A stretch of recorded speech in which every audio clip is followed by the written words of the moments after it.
On Sunday, October 5th, 2014, Terre Haute Indiana emergency dispatchers began receiving a series of frantic calls. Kelly Ann Arney Ecker had in total made 4 attempts to alert authorities to the immediate danger she found herself in. By the time police arrived at her home, it was too late.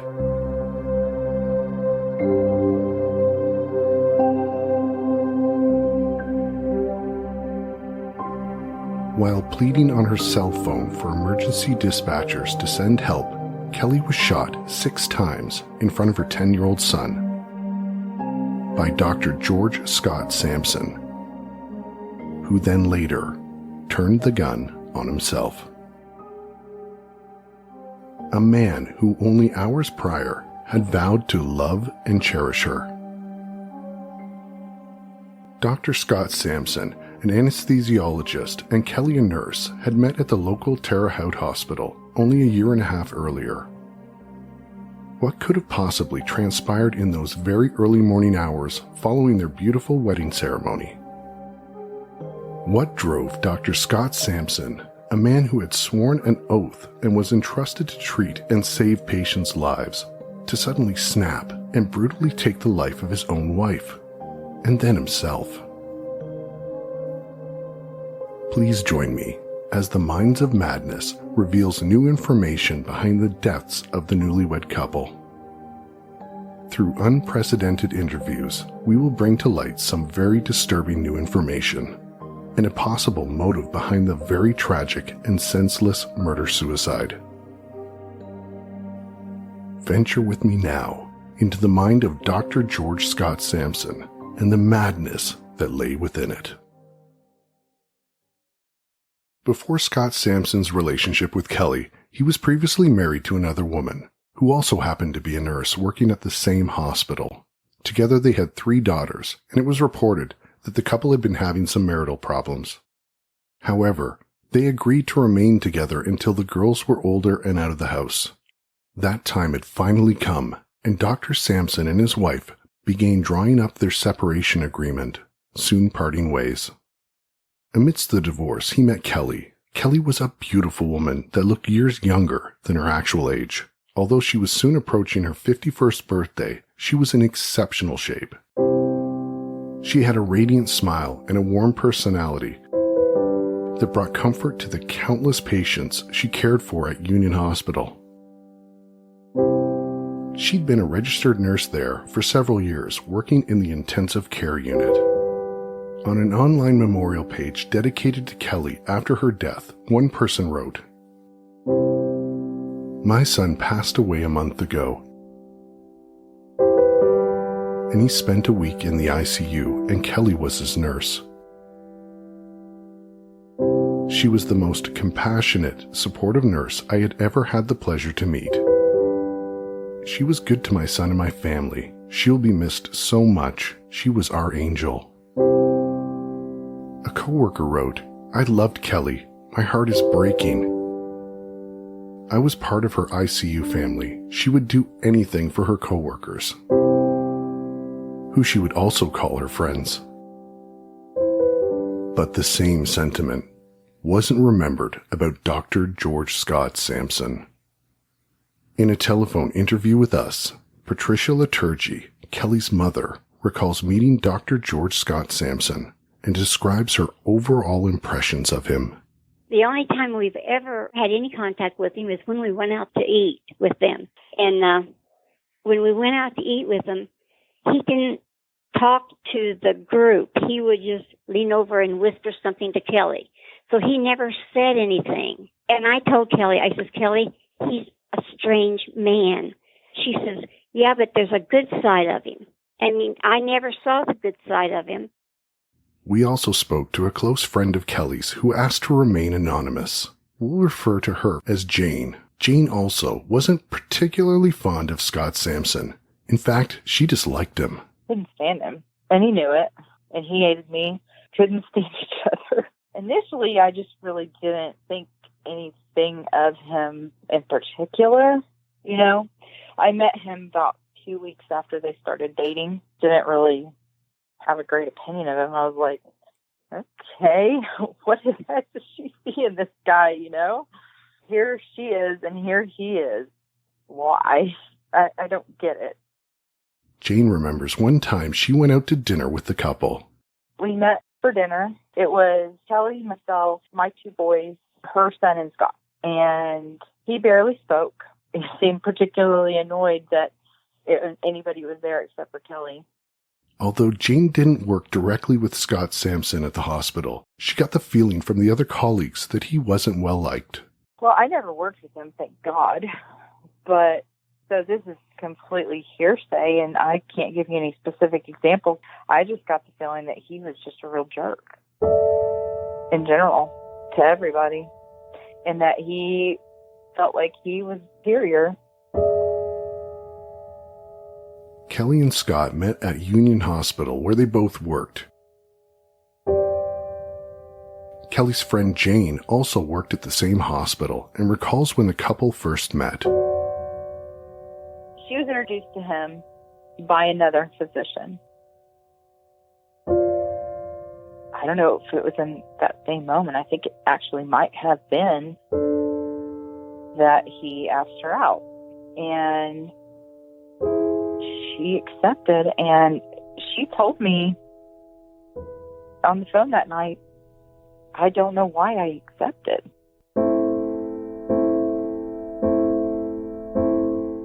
Because she kind of had this personal rule, I guess, that she didn't date doctors. That was kind of a thing. And I think part of it, you got to understand, Kelly, as strikingly beautiful as she was, had very low self-esteem. She didn't really get asked out a lot. Not because men were not interested in her, but more likely because they were too intimidated to ask her out. Probably figuring they didn't have a shot with her. So when Scott asked her, she accepted, and she actually verbalized that it was mostly because he asked.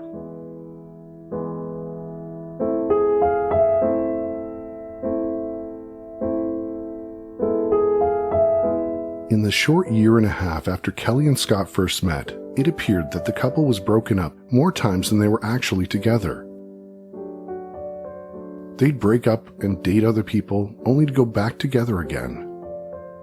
When Jane was asked how often the two would break up, she replied, Hundreds of times, for a variety of reasons. However, many times it was the same reason over and over and over again. And mostly it was because he was being controlling, or he was being a jerk, or he was stalking her, or because she wasn't doing what he wanted her to do, and then he didn't like it, so he threw a little fit. It was just like a broken record. During the countless times the couple broke up, Scott refused to leave Kelly alone. At work, it was reported that he would also corner her in stairwells in order to force her to interact with him, or he would show up in the ICU and just sit and watch her while she was working. She could not escape him. You know what I mean? So work was not a sanctuary for her. Her home was not a sanctuary for her because he would watch for her to go home. There's not really a route that she could have taken to her home that he couldn't kind of watch for her to pass by. For the most part, he knew if she was home or not. It was obvious because he would go and he would knock on her bedroom window. And it didn't matter if it was 2 a.m. or what time. It didn't matter if she had to be at work first thing in the morning. He would not leave her alone. Pat, Kelly's mother, recalls one startling evening that Scott showed up unannounced at her daughter's home. Sampson would come and start pounding on her door about 11:30 at night. And when she wouldn't answer that, he would come around and was knocking on her bedroom window. And she would call me, and I says, Kelly, call 911. And she says, I can't. I feel sorry for him. And I told her, I says, Kelly, you can't love somebody and feel sorry for them. You can't. Dr. Scott Sampson would also harass Kelly in other various ways and was relentless. I think she really was held hostage. It may not have been in a restraint kind of way, but in the way that, he wouldn't leave her alone. And it wasn't in a way that anybody was going to save her. He was everywhere. We would be talking on the phone, and she would be reading me these mile-long text messages that he would just be barraging her with while we were on the phone, nonstop. There were a couple of times where he'd say, "Whose truck is that in your driveway?" And he was never not there in some fashion. Although she never had peace with him, it was simpler for her to be with him than to try to not be with him.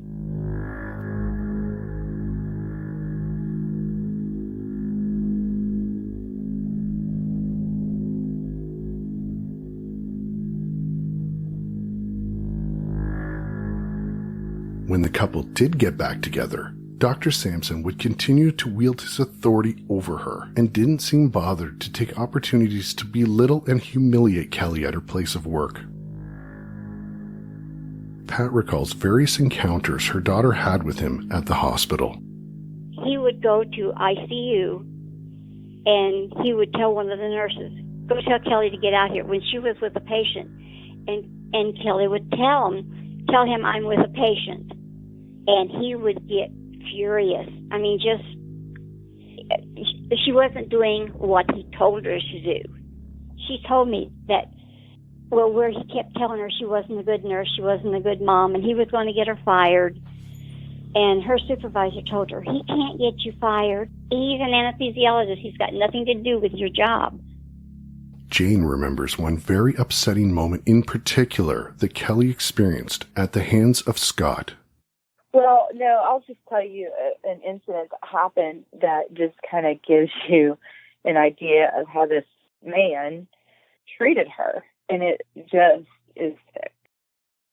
So this was her Christmas party for ICU, her coworkers, and essentially his two.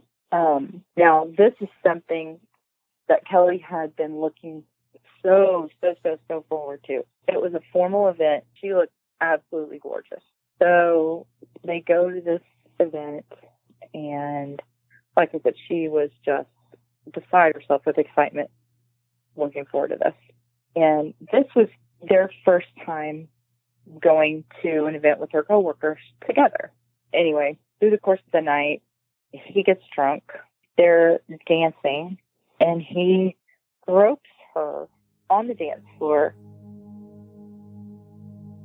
up her skirt and is saying disgusting things about her in front of her coworkers, to the point that she left within a couple of hours and came home. And I know that because I was there watching her son. And she was absolutely brokenhearted. That's one of the times that they broke up for pretty good amount of time. They broke up that time. It appeared that Scott Sampson had been making a solid attempt to break the very vibrant, strong-willed Kelly Ann Arney Ecker through various forms of intimidation, harassment, emotional abuse, and fear, and he was succeeding. Kelly's Facebook posts were also a looking glass into the couple's complicated and unhealthy relationship. On June 18th, 2014, Kelly posted a quote that said, "Don't give up too much of yourself just to have someone in your life. When you meet the right one, you'll know it. You can't stretch a tent into a mansion, no matter how hard you try." On June 24th, she posted the statement, "You can't keep hurting a person and expecting them to love you." 3 days after that, on June 27th, another quote emerged stating, "Sometimes people try to expose what's wrong with you because they can't handle everything that's right about you."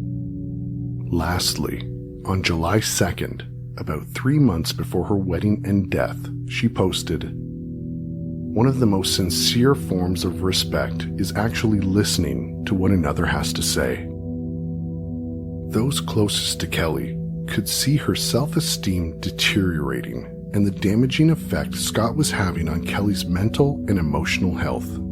But there didn't seem to be anything anyone could do to stop it. It was heart-wrenching for Kelly's loved ones to watch. I know for sure her self-esteem was bad. And I saw it deteriorate more and more and more and more the longer she was in this relationship with Scott. I had actually decided to just quit talking to her because it was just too hard.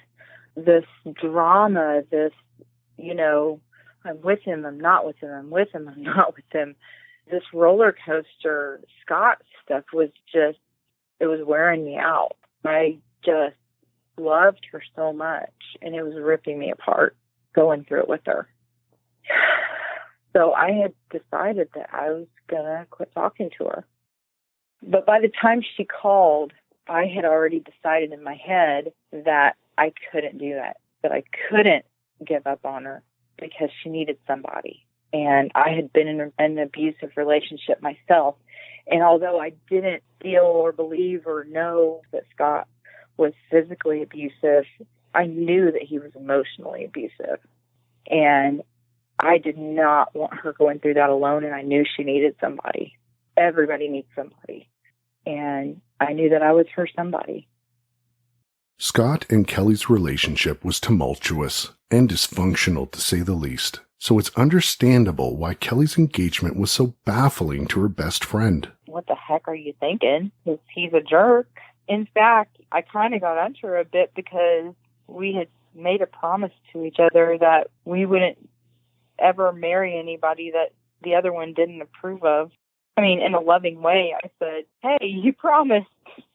She just kind of sheepishly smiled and said, "Yeah, I know."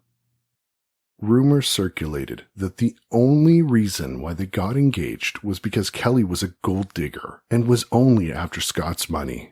And that rumor couldn't have been any further from the truth. News articles stating that the couple fought over a prenuptial agreement and that Kelly refused to sign it, but Kelly's mother and friend had a different take on that. Let me just state for the record that Kelly was not a gold digger.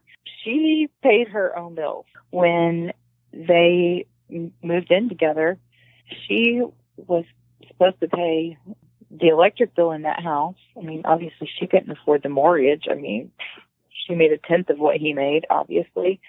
When they went out to eat, no matter where it was, how expensive it was, there were times where when the bill came, he'd go to the restroom and she'd have to pay the bill. He stuck her with a lot of stuff. And he was not going to take over her bills. He was not going to cover anything to do with her son at all, period. Wasn't going to pick up her car payment. Wasn't going to pick up anything. She initiated the prenup because, well, for one thing, she really never intended on being married to him, for one. Secondly, she wanted it to be clear that she was not marrying him for his money.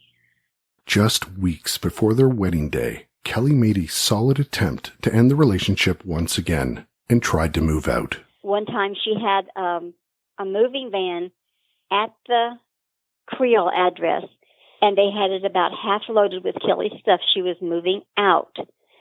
And somehow he was supposed to work all day that day. He came home, and he told those moving people, "Take that stuff back in the house and get out of here." And so there went that chance.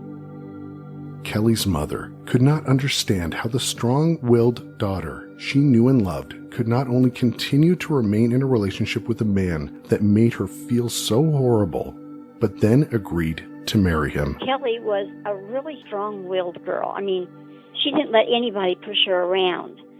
And I don't know how he got into her head the way that he did.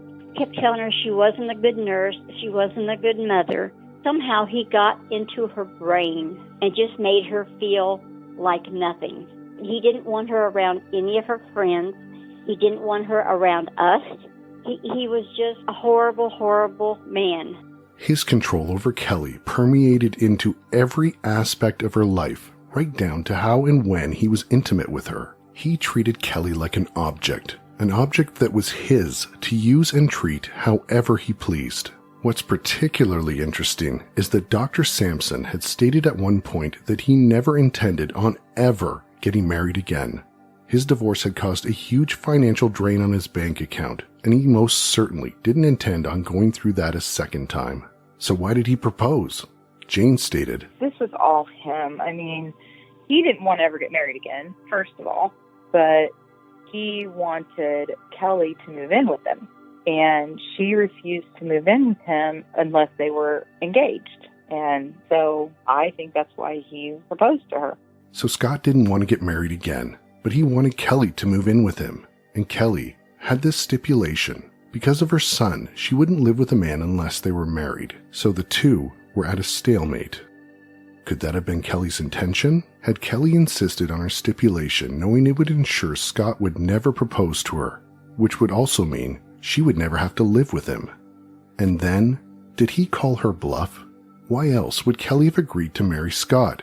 She was being bullied, harassed, belittled, and intimidated. The relationship was on again, off again, and very explosive. Kelly tried moving out before their wedding day, and was even reported telling her wedding planner that she didn't want to marry Scott. By all accounts, it seemed pretty clear that this woman didn't want to marry this man.